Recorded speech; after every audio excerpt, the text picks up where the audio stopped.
So in all the situations and conditions in which bass can live, I think there is no more fun way than to catch bass around wood. Whether it's sticks, brush piles, lay down trees, stumps, tall submerged trees, there are so many different types of wood that bass can be around. So why do bass at times decide to make their homes in a wooded area, and what lures are the proper ones to use to catch the most bass in those situations possible? My name's Tyler Anderson, and let's talk about it.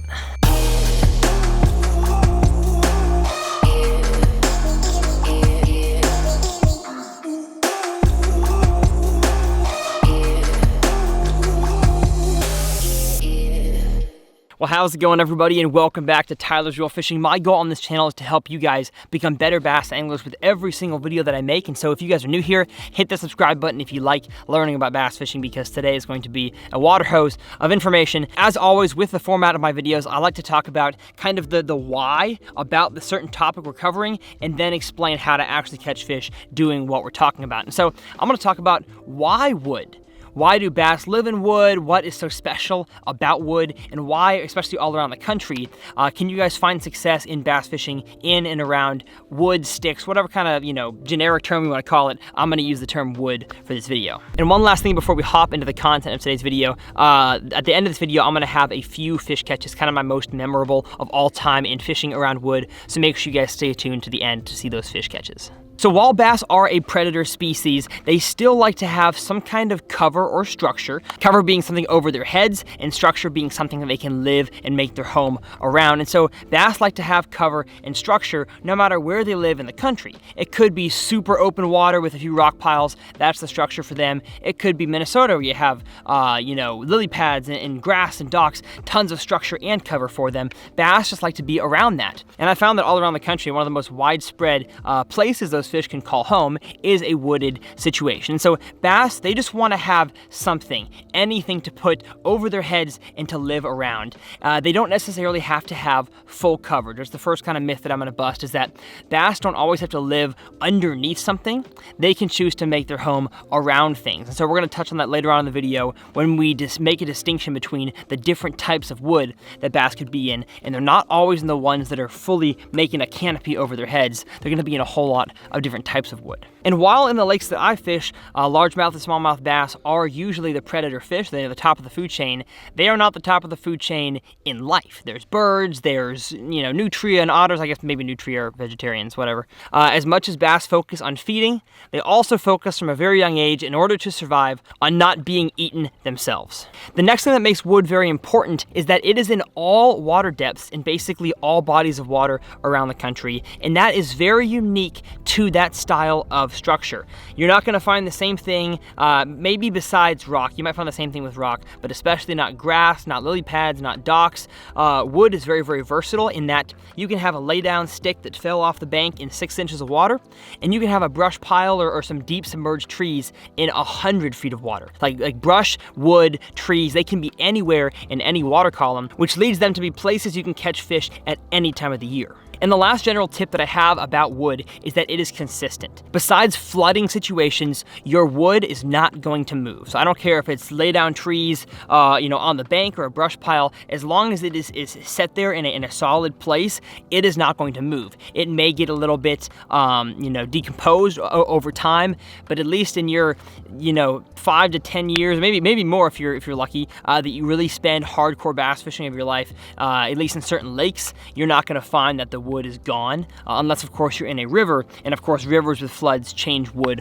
all the time. Wood is just a really consistent place to go year after year and catch fish. So now that we understand why wood is important, why wood is good for bass habitat and catching bass in, let's talk about how to catch bass in wood. You're going to see several different situations, both subsurface and topwater, in and around wood at the end of this video here. I have quite a few cool fish catches in my head that I'm going to edit into this video. But what are my general tips for fishing around wood? And I feel like the first thing I have to talk about is your fishing line. The nature of waterlogged wood is that when line comes in contact with it, it will oftentimes cut into that wood. And so the first thing I'm going to say is, if you're going to fish any sort of lure in, deep inside a wooded situation, subsurface, like a jig, a Texas rig, we'll talk about here in a second, I would highly suggest not throwing braided line. Braided line has a tendency, unless of course you're really trying to winch fish out, but braid has a tendency to cut into wood, and I get myself stuck. Not just on hook sets and trying to get fish out of wood, but I find myself just getting my line wedged in a piece of wood, and my hook's not even exposed. I just get caught on the wood, and it doesn't happen as much with fluorocarbon for me. And so if I'm fishing shallow wood or deep wood, I don't care if I'm flipping a creature bait or casting a Carolina rig over a brush pile, I'm usually throwing a thicker fluorocarbon line. It doesn't have quite as much stretch, and it's definitely a safer bet for getting those fish in the boat. You may have to retie more after winching some fish out of some wood, but I think it's definitely worth it in the long run. And I usually throw CR and VizX in the 20-pound line. And of course, I will have all the gear that I talk about and the gear that I catch the fish on at the end of the video linked in the description below. Now, if the sticks that you are fishing are small, so I'm talking about like little branches, maybe some buckbrush, which is kind of like a little bush that sticks up, light bushes, I would say you can throw braided line. But for the most part, I'm still gonna throw 25-pound fluorocarbon because I just feel more confident with that in getting a fish in the boat and spending less time getting my lure unstuck from out of those bushes. So when it comes to the lures that you are throwing, you're gonna have to go weedless. There is almost no situation in which I throw a non-weedless lure around wood. There's very few, and I'll discuss them here in a second, but for the most part, your bass are going to be living in and around the thickest, nastiest piece of that wood possible, and a lure with exposed hooks, like an open swim bait, a treble hook bait, like a crankbait, you can do it. It just takes a lot more success and finesse, as we call it, to kind of get that lure to come through those branches, and you're never gonna have a 100% success rate getting a weedy, as I call them, not weedless, a weedy lure through wood. So I would highly suggest going weedless for anything. And most of the time, at least I'm fishing shallow wood, that's anything from 10 feet, submerged wood, or you maybe be able to see the bushes that are flooded or the trees that are flooded.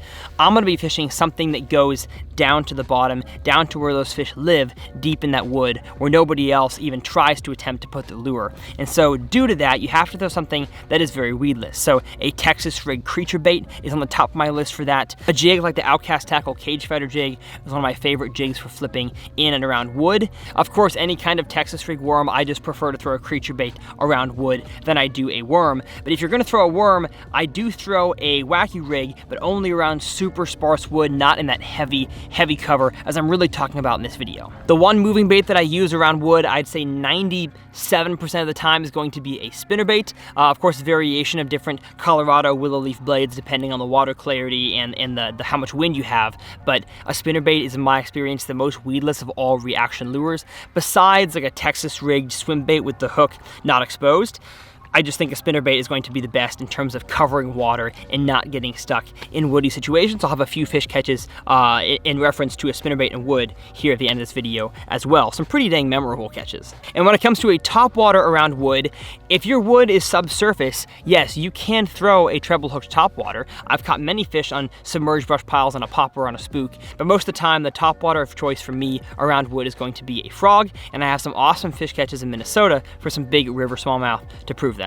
So those last few lures, I don't think I mentioned it, were mostly for shallow wood. Of course, you can throw some sort of flipping jig or Texas rig in deeper wood. But when it comes to deeper wood, I'm kind of going to shift my focus to more slower type lures. So I'm talking about brush piles, lay down trees that are in super deep water, stuff that you can usually find using your electronics or just poking around by casting out deep over time. And so my first one's going to be a Carolina rig. Carolina rig, if you're unfamiliar, I don't know if I've ever made a video on it, and if I haven't, I'll link somebody else that's made a good video. But it is basically just a weight and then a swivel to or a stopper to some 2 to 3 feet of line, sometimes more, sometimes less, and then your hook at the end. That way the weight drags and your bait is left hanging up in the water column. And so I think a Carolina rig is one of the best ways to catch fish around that deep wood.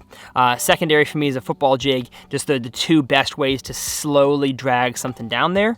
Again, if you kind of want to throw the wacky rig up shallow, a lure like the Nico rig can tend to work in that deeper wood as long as you have maybe a weedless presentation. If you are feeling confident and you have the skills and knowledge to do it, that's why I preface it with this, you can throw a suspending jerkbait, a swim bait, a deep crankbait over wood. I'm just gonna say, if you're not experienced with that, and especially if you are not in a boat where you don't have the opportunity to go retrieve your lure that may be stuck on a super long cast, I would recommend sticking again to weedless lures even in deep water situations. So I think I've adequately covered the whole wood situation. If you guys have any questions, of course, leave them down in the comment section below. Check out those links for those tackle. And of course, anytime you order tackle off of Tackle Warehouse or another site that I will have coming soon in the description, make sure you guys please click through those links. It tracks you to my account and helps me make affiliate income. So without further ado, let's jump into some awesome fish catches, including some on the jig, some on the spinnerbait, some on the Texas rig, maybe a few on the Carolina rig, and of course, a few on the frog. We'll see y'all next time. Big one. Gosh, real, Tyler, real. Yeah, I think so. Yep.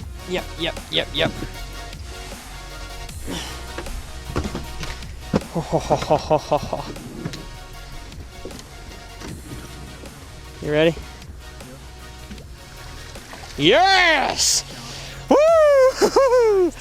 Oh, that reeling form was absolutely horrible. That's all right. But that's a 5-pounder. That's a 5. Let's go! Let's go! This is a stud. Oh, it has been a long time since I've had a good bite, man. I'm telling you.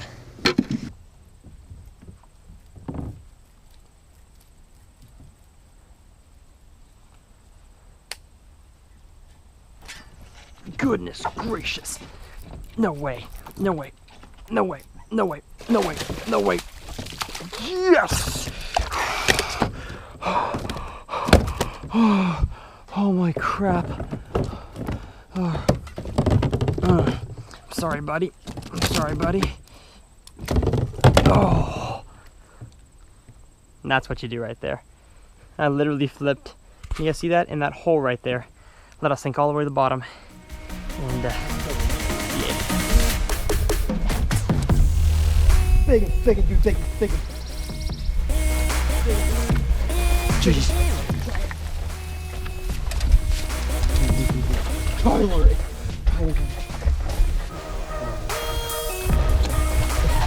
Yes!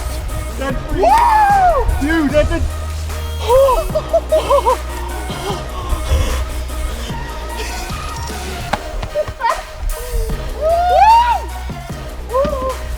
My last cast with this ink. Thank you, Lord. Oh my God, power pill's down. Dude, that's like a, what is that? That's a 7.5. 7? Oh. Fish dying because of a cold tag. Gosh. Gosh. Get him. No. Get him. There we go. Gosh. Get him. Yes! Holy cow! Holy smokes!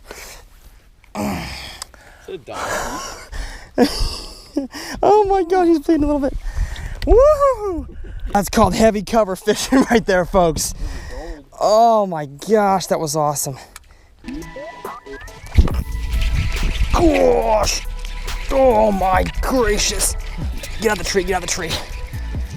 Okay.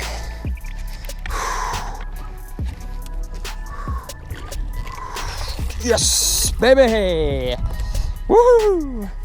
That's what I'm talking about. Yeah. Made sense to me why there'd be one in there.